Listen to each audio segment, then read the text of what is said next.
Hi, Zepa here. Today I'm going through the even more Pol 78 changes, which was the new update that came this Thursday rather than the usual Wednesday. There was also changes to the new prayer book yesterday, but there were so many channels covering the stuff, so I thought I won't be making a video about it. Okay, let's go straight into action. So, Pol 78 changes. There's Ring of Recoils that have been added to Magpie Implings loot table, which is actually pretty interesting. I think this will have a lot of uses for niche area locked accounts and people who are doing like no combat Iron Man where you can't enchant the sapphire rings to Ring of Recoils. Players can now filter their prayers in the same way as magic spells. This is gonna be huge because you can have like lesser chance for misclicks and just have certain prayers huge that you can click.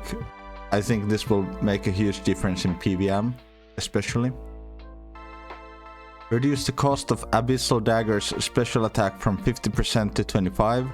I haven't checked the price on Abyssal Dagger yet, but I think this will be making the Abyssal Dagger way more expensive, and this might even be the new meta for TOA, especially on Wardens where you spec down the core, as Abyssal Dagger is actually a viable stab weapon as well for some account builds or budget setups, and then having the special attack is very nice. Removed restriction on use of the special attack orb in Wilderness, PvP worlds and PvP minigames. This is huge. I'm not a PvP player per se, and when I go do LMS or I go to Wilderness, I'm always trying to spec with the special attack orb, and it didn't work in the past, and I've been just struggling.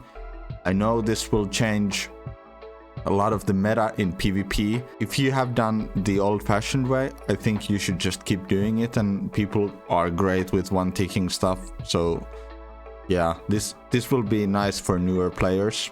In general, having a consistent set of stuff that's in the game, like if you have this spec orb, it's weird that it doesn't work in the Wilderness. So just having every single feature work in every single scenario, when it's like how you spec or how you change your prayer filtering. So if you can filter magic spells, you can filter prayers, you can spec with the spec orb regardless of the place you're in. I think this is a good change for sure. Other changes. Tweak the pathfinding of certain NPCs. As long as the door is open, talking to Herman Caranos or any banker should now walk you in front of their booth or table and not into a wall. Okay, good job. I had no idea this happens, but yeah, that's how it should go. Fix an issue with the Revenant Maledictus drop mechanics where players could not obtain loot if the top damage player left the cave before the boss died. Okay, that's good update as well. Very minor, but good. Recentered inventory icons for Ring of... What? Recentered inventory icons for 3 of the rings. Well, why are they wasting time on stuff like this when there's major problems in the game? Well, okay, fine. That's none of my business, I guess, but good. No one will get an OCD attack from watching the uncentered inventory icons. Rotated a misaligned rug. What? Oh, okay, Jagex. Corrected dialogue which referred to Legends Quest by the wrong name. That's very important. Grammar Nazis are on top of this one. The thrall duration bar should now be adjusted in line with the player's combat achievement rewards. Nice. Expanded activity high scores that previously had a minimum KC of 40. The new minimum is 35. Okay, well this is nice, but this will be hard for hardcore Ironmen who are trying to do like, oh, I don't have 50 KC, so no one will see if I'm doing this certain activity because my high scores won't update. You're screwed now. Players within this range should find their scores are added gradually soon. Okay. As a reminder, this is an ongoing update designed to reduce the load on our high score system. We'll be lowering the KC minimum again soon. Okay, fine, I'm okay with that. A greater range of items, including upgrades, will now count for master clue steps and be accepted in stash units.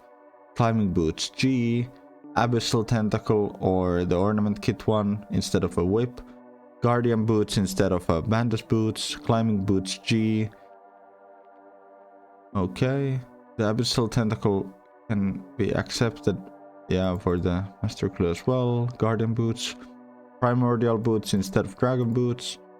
Palo will accept the Bofa, and the Bofa corrupted with all the color variations instead of a crystal bow. Good job. That's very nice, Jagex. Thinking of the UIM community for sure. All Gommel hilt variations of the Avernic Defender in place of an Avernic Defender. Nice. Please note that although upgraded items are now storable in relevant stash units, we've intentionally blocked Abyssal Tentacles, Guardian Boots and Primordial Boots from the stash for Ultimate Iron Man. Oh, rip. Don't worry though, we intend to pull this change specifically for Ultimate Iron Man at a later date. If you play on UIM, you're restricting yourself so much you shouldn't be able to have this. Just struggle with the grind. Golden Gnomes are almost here. You can vote your favorite nominees on this page. Guys, go vote. Remember to vote your favorite YouTuber. Unfortunately, I'm not there. I'm too new for this stuff, but maybe someday, some year, after 10 years when no one else plays this game, I might be nominated. Crack the clue. Yeah, I have no idea. Can't crack it. I'm a smooth brain when it comes to cracking clues. PvP rotation. And yeah, that's it. Thanks for watching the video. Peace.